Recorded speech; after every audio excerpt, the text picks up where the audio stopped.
मेरे प्यारे दोस्तों, मनी मंत्रा प्रो में आपका स्वागत है। दोस्तों, अगर आपने खबर सुनी हो, तो भारतीय मसालों की गुणवत्ता को लेकर अब पूरी दुनिया में बहस छिड़ गई है।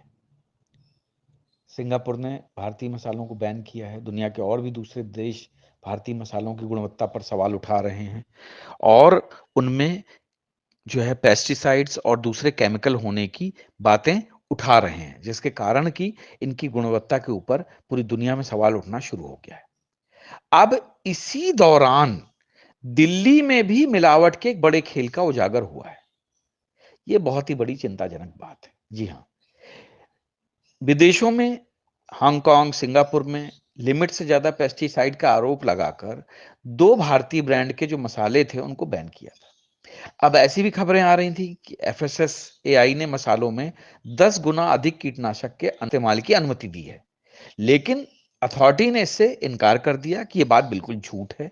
लेकिन अब क्या हो रहा है कि जब दिल्ली में अगर ऐसा मसला पकड़ा जा रहा है, तो एफएसएसएआई की गुणवत्ता और उसकी भी जो मतलब चेकिंग की जो प्रोसेस है, उसकी बात पर अब संदेह खड़ा हो रहा है।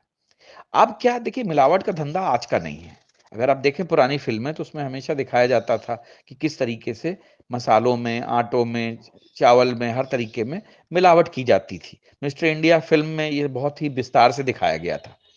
लेकिन अब सवाल ये है कि ये धंधा इतने टेक्नोलॉजी के बढ़ने के बाद भी कैसे फलता फूलता जा रहा है। भारत में जैसे पहले तक क्या था, मसालों तक ये सीमित नहीं था। मिलावटखोरों ने तेल, घी, मिठाइयों से लेकर अनाज तक किसी भी चीज को नहीं छोड़ा है। हर साल त्योहारों पर अगर आप देखें, तो मिलावटी मावा और मिलावटी मिठाइयों खबरें आती हैं। अगर आप देखें, छापे पड़ते हैं, हर चीज पकड़ी जाती है, पता चलता है मिलावटी मावा, मिलावटी मिठाइयां जो है बड़ी तेजी में, बड़ी तादाद में पकड़ी जा रही हैं।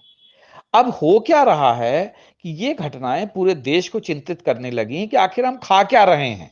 हम जिन पे भरोसा करके सामान लेके आ रहे हैं, जो बड़े बड़े ब्रांड्स पे या लोकल ब्रांड्स पे, वो हमें क्या जहर खिला रहे हैं। आप समझिए, मिलावट अगर इस तरीके से फल फूल रही है, तो इसका मतलब ये है कि जो संबंधित विभाग हैं, वो उसके खिलाफ जो है बड़े पैमाने पर एक्शन नहीं ले रहे हैं। अब देखिए, बांग्लादेश जैसे था, वहां पे भी ये बहुत बड़ा धंधा पनप रहा था। लेकिन हमें बांग्लादेश से सबक लेनी चाहिए। इसने क्या किया, हल्दी में जो पहले लेड की मिलावट होती थी, उस पर काबू पा लिया। और उन्होंने मिलावटखोर जो है, क्या करते थे, पहले वहां पर हल्दी की चमक बढ़ाने के लिए लेड का इस्तेमाल करते थे।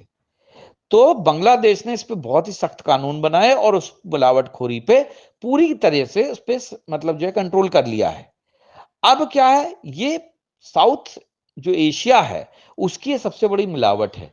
मतलब जो है, उसकी ये समस्या को, इस प्रकार की जो खबरें हैं, व्यापार को बहुत ज्यादा चौपट करने वाली खबरें आ रही हैं। बांग्लादेश ने 2019 में इस लेड की मिलावट पर फोकस किया, कानून बड़े बनाए, नए कानूनों और मिलावटखोरों को मिली सजा के बारे में आम लोगों को बताया। 50,000 पब्लिक नोटिस लगाए गए और बड़े पैमाने पर जागरूकता अभियान चलाया गया। उससे बांग्लादेश को बहुत बड़ी सफलता मिली और आज वहां मिलावटखोरी जो है खत्म हो गई है। अब हो क्या रहा कि मिलावटी खाद्य पदार्थ जो हैं, ये धीमे जहर की तरह होते हैं। ये दिल और दिमाग से जुड़ी बीमारियों, अल्सर, कैंसर वगैरह की वजह बन जाते हैं। खाने वालों को भी पता नहीं चलता कि धीरे धीरे वो किसी गंभीर बीमारी की ओर बढ़ रहे हैं। वो किसी पर भी देखिए, हम ब्रांड पे भरोसा करके भी कुछ खरीदते हैं और मिलावटखोर इस भरोसे को तोड़ रहे हैं। ज्यादा मुनाफा कमाने के चक्कर में ये हमारी सेहत के साथ नुकसान हो रहा है। इसकी वजह से दूसरे देशों का भी जो भरोसा है, वो भारतीय जो प्रोडक्ट्स हैं उसके ऊपर कम हो रहा है। अगर ऐसा हुआ, तो इसके निर्यात से जो करोड़ों डॉलर की आमदनी होती थी, वो भी धीरे धीरे कम होती चली जाएगी। अब देखिए, इस पे मेरा ये मानना है कि जो भी मिलावटखोर हैं, पहली बात तो जो एजेंसीज हैं, जो एफएसएसएआई जैसी एजेंसीज हैं या दूसरी एजेंसीज हैं, वो इस पे सख्त कदम उठाएं और मिलावटखोरों को पकड़ें। दूसरी चीज, पकड़ने के बाद में ज्यादा कानूनी प्रक्रिया को इन्वॉल्व न करके इनको जल्द से जल्द सजा देने का प्रावधान बने। तभी जाकर इस पर लगाम लग पाएगी। क्योंकि ऐसा करने वालों को लगता है कि इससे होने वाली जो मुनाफा होता है, उसकी तुलना में सजा बहुत कम है और सजा होने में जाने कितने साल लग जाएंगे। तो वो क्या करते हैं कि इसको कंटिन्यू रखते हैं। अगर पकड़े भी जाते हैं, तो बेल करा के फिर से उसी धंधे में जुड़ जाते हैं, क्योंकि उनको कानून का डर नहीं है। उनको पता है कि भारतीय कानून है, तारीख पे तारीख मिलती रहेगी और उनका काम धंधा चलता रहेगा।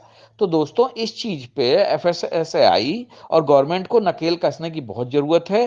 कानूनों को इस तरीके से बनाया जाए कि तुरंत की तुरंत सजा दी जाए और ज्यादा से ज्यादा मिलावटखोर पकड़े जाएं, तभी जाके आप इस चीज को बचा पाएंगे। वरना आप ये मान के चलिए पूरे दुनिया में तो देश की बदनामी होगी, हमारे जो प्रोडक्ट्स हैं उनकी बदनामी होगी, और साथ ही साथ इस देश का भी जो ग्राहक है वो भी सतर्क हो जाएगा। तो उसका असर ये होगा कि फैक्ट्रियों का प्रोडक्शन गिरने की नौबत आ जाएगी। जो फैक्ट्रियां आज अंधाधुंध जो फायदा लेने के चक्कर में प्रोडक्शन बढ़ा रही हैं, उन फैक्ट्रियों को घुटने पे आना पड़ेगा। तो इससे बेहतर यही है कि मिलावटखोरी बंद करें, लोगों को सीधा सच्चा और जो पौष्टिक सामान दें, और किसी भी प्रकार की जो गलत उन्होंने ट्रेड एक्टिविटीज अपना रखी हैं उसको बंद करें, क्योंकि ये सेहत का सवाल है, इस पे कोई कंप्रोमाइज नहीं किया जा सकता।